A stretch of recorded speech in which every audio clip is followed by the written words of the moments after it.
morning, City Kids. I hope you all had a great 4th of July.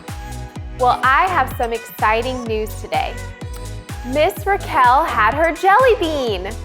Andrew Wilder West was born on June 15th. Congratulations, Drew and Raquel. He's so cute. Well, it's a new month. We're in the month of July, so we have 2 new worship songs. So let's stand up and sing Put Your Hands Up.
In our story today, Jesus was teaching people out by a lake. It was a big lake and there were thousands of people there. Have you guys ever been in a place where there are tons of people? Now imagine you're in a place where there's tons of people and it starts to get very late. I don't know about you, but when it's late, I start to get very hungry.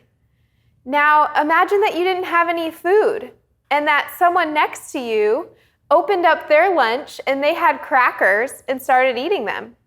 I would want them. But what if they didn't have enough for everybody? In today's story, we learn about how Jesus took a boy's lunch and had enough to feed so many people. Let's watch together. Filled full. There were once 5,000 tired and hungry, and probably very grumpy, people sitting on a hillside wanting their dinner. They'd come to hear Jesus that day. They came before breakfast, stayed all morning, all afternoon, and way past dinner.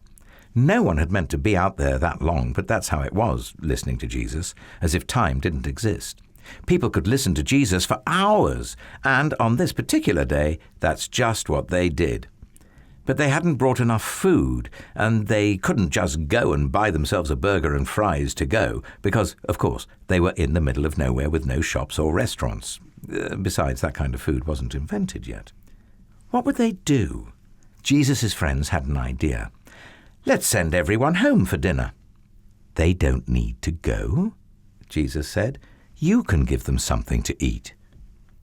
Did Jesus want them to travel all the way to town and buy food for everyone? Jesus' friends panicked. "But we don't have enough money." "What food do you have?" Jesus asked. "Go and see." Now, there was a little boy in the crowd. He had brought a lunch that his mother had made for him that morning. He looked at his 5 loaves and 2 fish. It wasn't much. Well, not nearly enough for 5,000, but it was all he had. "I have some," he said. Jesus' friends laughed when they saw his little lunch. "That's not nearly enough," they said. But they were wrong. Jesus knew it didn't matter how much the little boy had. God would make it enough, more than enough. Jesus said, "Bring me what you have." And so the little boy gave Jesus his lunch. Jesus winked at the little boy and whispered in his ear, "Watch." "How in the world will Jesus feed everyone with just that?" Jesus' friends said, because they thought it was impossible. But Jesus knew the one who made all the fish in the oceans, and Jesus knew the one who in the very beginning had made everything out of nothing at all. How hard would something like this be for someone like that? Jesus took the little boy's lunch, looked up to heaven, and thanked his Father. Then Jesus gave the little lunch back to his friends. As Jesus' friends started to hand out the food, do you know what? It was the strangest thing. No matter how much they broke off, there was always more, and more, and more. Enough for 5,000. Everyone ate as much as they wanted. Second helpings, third helpings, even fourths, until they were full, and still there were leftovers. Well, Jesus did many miracles like this. Things people thought couldn't happen, that weren't natural. But it was the most natural thing in all the world. It's what God had been doing from the beginning, of course, taking the nothing and making it everything, taking the emptiness and filling it up, taking the darkness and making it light. So Jesus was able to feed all of those people with just a boy's packed lunch, and still there were leftovers. We read in the Bible that the number of those who ate were about 5,000. Why is Jesus able to feed all of those people with such a small amount of food? Well, the answer is because he is God. The disciples have seen Jesus raise the dead, heal the sick, calm a storm, and now they see him feed more than 5,000 people, all with a packed lunch. What should the disciples know about who Jesus is after all they have seen? That Jesus is God. Jesus is God, and so he can do things that other people cannot do. He can take nothing and make it everything. This is who he is. Jesus did something in our story that seemed impossible. Before we sing our last worship song, let's learn our new Bible verse. It comes from Matthew 19:26. With man, this is impossible, but with God, all things are possible. Again, Matthew 19:26. With man, this is impossible, but with God, all things are possible. Now let's worship God together.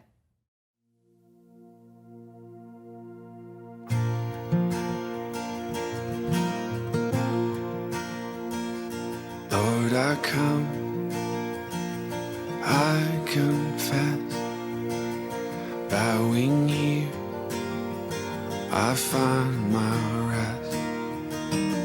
Without you, I fall apart. You're the one that guides my heart. Lord, I need you.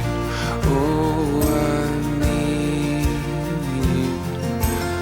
Every hour I need you. My one defense, my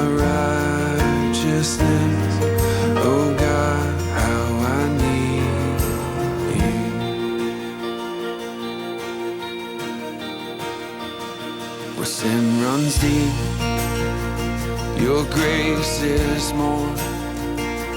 Grace is found, is where you are. Where you are, Lord, I am free.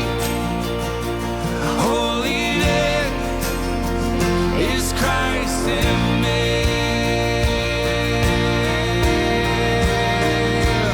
Lord, I need you.